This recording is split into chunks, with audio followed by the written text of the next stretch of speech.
us. And now we want to bring in Jonathan Turley on the breaking news that we just got out of the Supreme Court. Jonathan, if you're with us, Professor, can you weigh in on what we've just gotten from the court halting the COVID-19 vaccine rule for U.S. businesses for now? What does all this mean?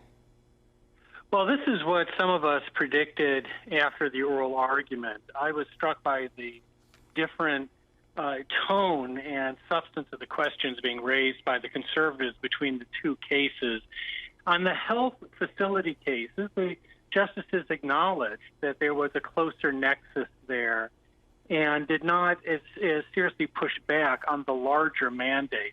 It's really the OSHA case that is the more significant mandate for the Biden administration. It was that mandate that President Biden's chief of staff, Ron Klain, celebrated as a, quote, workaround.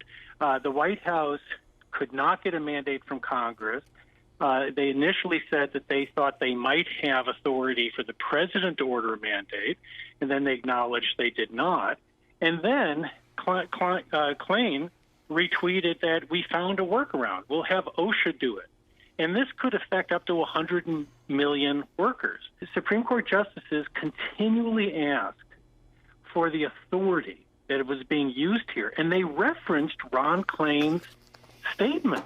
And as I've said before, the justices are not into workaround, because it's a workaround constitutional authority. They want authority. And they kept on coming back and saying, where did you find this authority? Why isn't this a question for Congress to have ordered, not for some agency to do a workaround?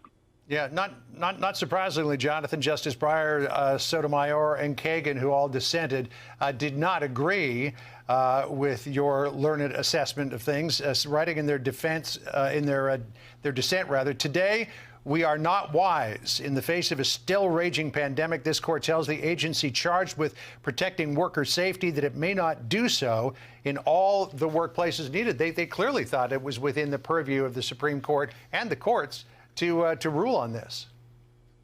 Well, they certainly made no secret of that during the oral argument.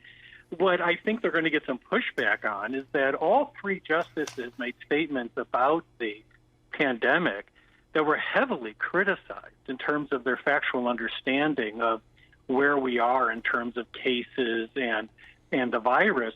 And, of course, Justice Sotomayor was the one who was most criticized for giving a number that was 20 to 30 times higher in terms of this impact on children.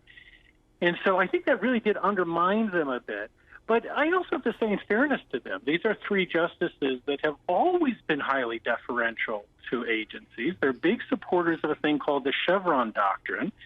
And so this is consistent. This is not activism. This goes to the heart of their view of jurisprudence. They believe strongly that you should defer to federal agencies.